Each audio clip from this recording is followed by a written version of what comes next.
ngayon sa final na reklamo nitong si Congressman Ungab at saka itong si dating executive secretary ni Bongbong Marcos na itong si Vic Rodriguez, na siguro alam niyo naman din to na kung anong papel niya dati kay Vic Rodriguez. Siya itong nagiging campaign manager during the time na kumandidato si Bongbong Marcos ng pagka-presidente, hanggat inapuwento siya noong nanalo si Bongbong Marcos ng executive secretary itong si Vic Rodriguez. So ito yung si Vic Rodriguez kasi vocal to siya nung umalis to siya sa cabinet member ni Bongbong Marcos. Doon na to siya nagsimula na vocal na siya sa mga ginagawa ni Bongbong Marcos na hindi maganda. So mayroon siyang mga interview dito na masama ang loob niya kay Bongbong Marcos, pero siguro hindi naman to ang dahilan ngayon na bakit siya sobra talaga siyang kontraryo sa nangyari ngayon, na siya yung nag-file nga ng reklamo dito sa Supreme Court, sila ni Congressman Ungab, tungkol dito sa sa budget na napaka-controversial. So ito kasing budget na to, kung nakakaintindi tayo dito, ang dami kasi nitong binago nila na mga dapat hindi dapat mangyari. Kagaya nitong sa BICAM nga nito na blanco, pero pagdating na sa nagiging GAA, doon na nagiging kumpleto na. So dami ng yan, di ba? Dami ng istorya. So ito yung niya, na ayaw ni Vic Rodriguez ng ganito, na mga sistema sa gobyerno na mukhang niluloko talaga tayong mga taong Pilipino. So ito si Bongbong Marcos ngayon na na-interview kanina na sa mga media, mukhang mayroon siyang pangangamba sa kanyang kalagayan ngayon, na mukhang kung katigan ng Korte Suprema ang inihain itong reklamo nitong dalawang tao, sa ito si si Ungab at saka ito si Vic Rodriguez, mukhang tagilid yung niya, yung pinirmahan na magkaroon ng kaso. Although hindi lang siya, maraming maapektuhan mula sa congressman, mga senador, yung pumirma doon. Inamin na nga man ni Kimbo yun, di ba? Ayun si Kimbo, may inamin siya dyan.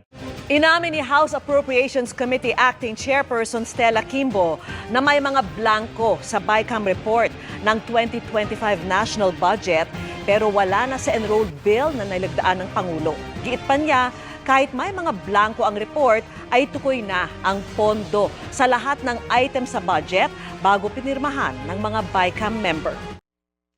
Totoong may mga blanco sa BICAM report ng 2025 national budget na ipinasa ng Kongreso. Ayon yan mismo kay Marikina Representative Stella Kimbo, acting chairman ng Appropriations Committee ng Kamara.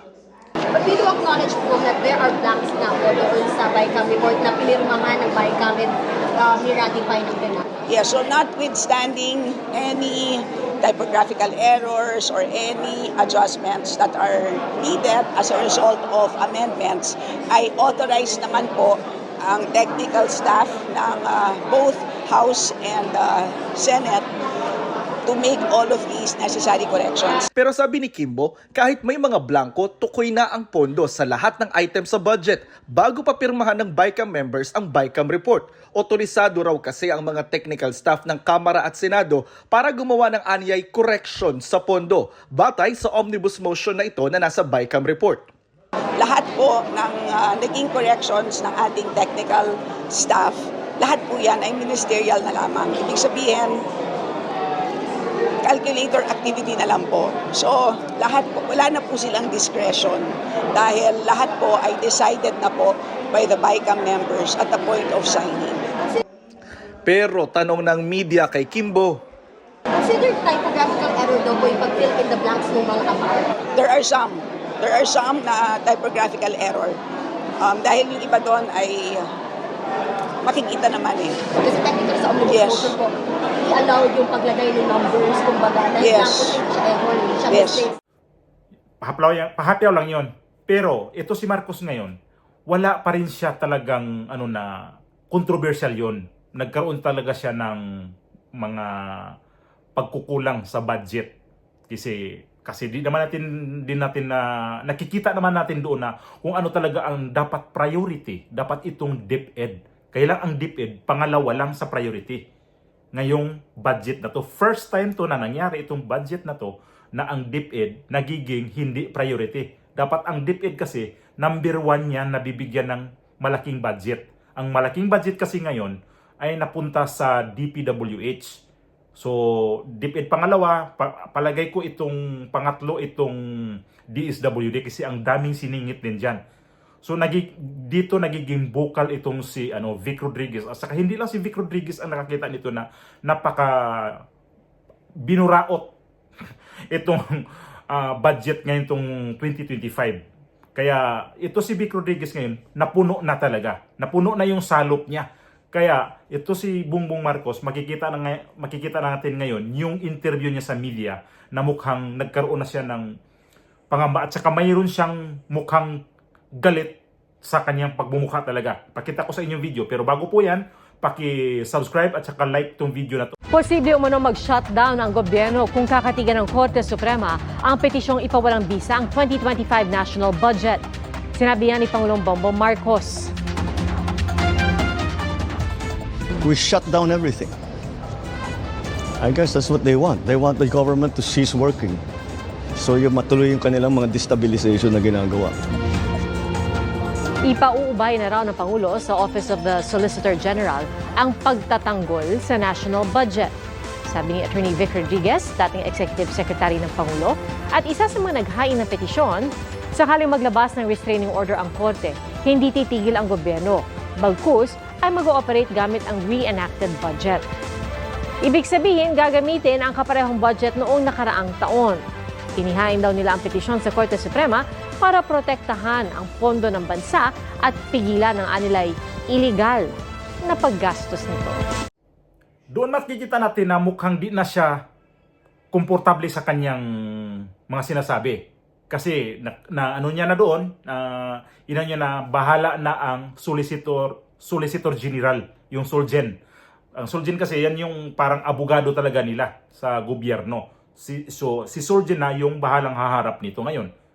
So, titingnan natin kung ano talaga ang magiging outcome ngayon sa Korte Suprema kasi naka-file na to, di natin alam kung kailan to lalabas ang resulta nito. So, ito yung nagiging issue ngayon na sinasabi ni Vic Rodriguez kung bakit siya nagiging bukal nga dito. Pero meron to siyang sinasabi dito na ito si Bongbong Marcos nung time na yon na sila pa ang nagsama noong kampanya. Tinulungan niya lahat-lahat pero nung nanalo, inappoint naman siya ng executive secretary. Pero hindi niya nagustuhan daw yun doon. Nung nakapaligid sa kanya na nung nanalo na, dami nang pumapasok doon na gusto na magiging presidente pa, sabi niya. So, ito dito siya sumama ng loob ng husto kay Bongbong Marcos. Palagay ko dito siya nasakta ng husto kay Bongbong Marcos dahil nung namatay ang nanay daw niya na hindi man lang siya di man lang nagpadala ng bulaklak. Pero palagay ko di naman siya kababaw ganun, di naman siya mababaw ang mababa ang rason niya. Pero nabanggit lang niya to sa kanyang interview na hindi man lang bumati to si Bongbong Marcos ng condolence kasi kaibigan sila pero totally kinalimutan siya. Kaya itong si Vic Rodriguez, sabi ko nga, napuno na talaga ang salop niya. Kaya kailangan na talaga ngayon niya na balikan na itong ginagawa ni Bongbong Marcos. So marami pa to siyang dapat bitawan ng mga salita. Kaya lang ngayon, di pa to siya masyadong nagsasalita. Itong pagka-drug addict ni Bongbong Marcos, mukhang di na siya masyado nitong di na ito may pinapansin. Pero may alam siya dito sa mga sinasabi niya. Bago ho yan, pakita ko sa inyo yung video na sinabi niya na na bakit sumama ang loob ni Vic Rodriguez kay Bongbong Marcos na di man lang bumati sa di nakipagdalamhati si Bongbong Marcos sa kanyang pamilya noon na namatay ang nanay niya. Ang sinasabi nyo ngayon ay what you're saying is you were unfairly treated, judged, accused? Absolutely. Because maraming sumama na lang nung panalo na kami doon sa kampanya na gusto nila business as usual. Iba na dapat yung direksyon namin, yung napag-usapan namin ni Bongbong Marcos Wala kaming kasama noon, Karen. Alam kong alam mo, walang gustong sumama kay Bongbong Marcos matapos ang 2016. Kaming dalawa lang ang magkasama. kahit nung siya'y nag-announce ang kandidatura, wala kaming mga branded names in politics.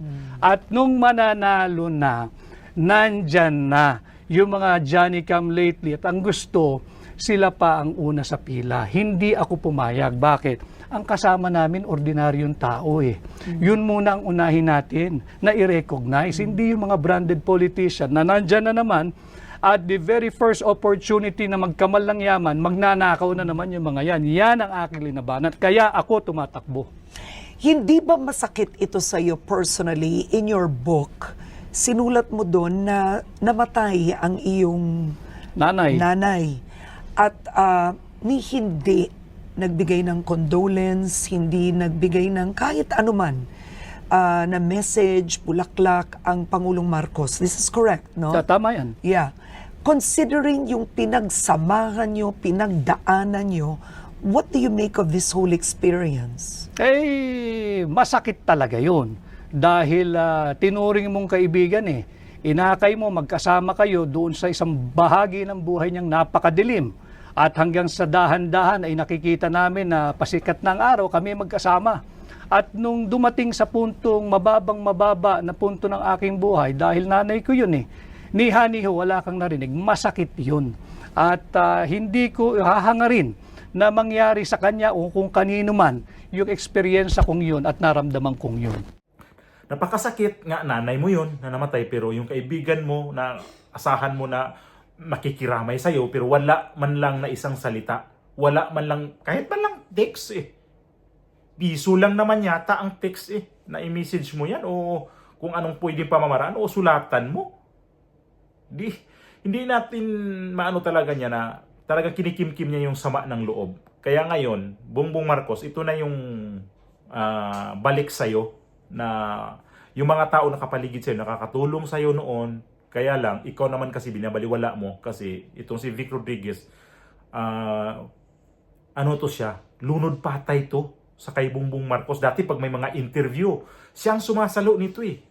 Kasi abogado, siya lahat ang nito sa mga media, nakikihalubilo sa media, lahat ng mga interview, lahat ng mga sa kanya dumadaan. Siya na lahat ang sumasagot para kay Bongbong Marcos. Kaya lang nung nagkaroon sila ng problema si Bongbong Marcos nung binitawan na talaga niya. Kaya ngayon, ito na, nagkaroon na siya ng kanya-kanya silang buhay. Mas vocal siya ngayon sa mga ginagawa ni Bongbong Marcos na sa daming taon na pinagsamahan nila, alam niya kung anong mayroon talaga si Bongbong Marcos. Kaya ngayon, punong-puno na talaga siya sa may nagagawa nitong tao na to. Alam niya kasi hindi talaga maganda ang pamalakad ni Bongbong Marcos. Gawa na sa paligid ni Bongbong Marcos ngayon na nagsamantala talaga nagsamantala ang husto sa kanilang posisyon ngayon. Hindi na sila yung nakapaligid ng iba dyan na hindi na sila iniisip na maglilingkod sila sa taong bayan. Ang kanilang ngayon, sinasamantala si Bongbong Marcos kasi si Bongbong Marcos, sabi nga nila, mabait daw. Kaya lang, inabuso siya sa mga nakapaligid niya ngayon. Hindi pa rin ito nagisitong mama na to kung anong pinagagawa. Siya patuloy na pahamak ngayon sa mga pinagagawa na sa paligid sa kanya. Nagiging inutil na siya ngayon sa kanyang posisyon kasi nakapaligid sa kanya, wala na eh. Yung lahat na lang dyan na diktahan na lang siya. O sige, ganun na lang. Sige, gawin natin yan. Kaya si Vic Rodriguez, umalis. Tapos may kumakalat pa yan na tinanggal, gawa nung sa may asukal daw. Pero hindi yun totoo.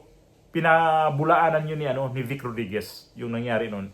Kaya Bongbong Marcos, itong ginawa ng dati mong best friend mo na hindi mo man lang binigyan ng isang piso na mag-text ka sa kanya na i-condolence mo yung nanay niya. Ito na. Puno na ang salop ni Vic Rodriguez. Binalikan ka na talaga ng husto ngayon. Kaya itong nangyari ngayon sa Supreme Court, di ko alam kung ilang linggo bago to lalabas ang resulta nito para malaman natin sa taong bayan kung ano ba talaga ang nangyari itong sa budget na pinirmahan ni Bongbong Marcos noong last year lang, noong December lang, bago lang.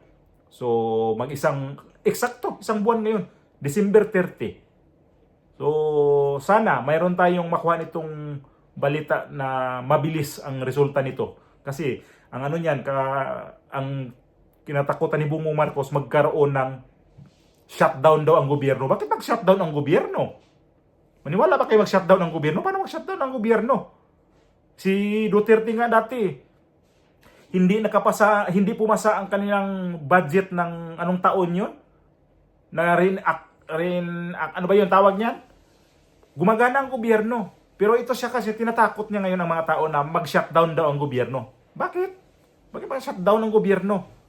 Kung pag-usapan ulit yan, kung ilang linggo lang naman yan, di mag-shutdown ang gobyerno. Tinatakot mo kasi mga tao, Mr. President eh. Itong si Vic Rodriguez, abogado yan. Imposible daw na mag-shutdown ng gobyerno. Kaya Bongbong Marcos, huwag mo na idahilan yan para iatras yung reklamo nila. Nakaamoy kasi siya na hindi maganda talaga. Nalaman niya, ito si Bersanin, nakaamoy din to na hindi maganda talaga yung pinirmahan na budget.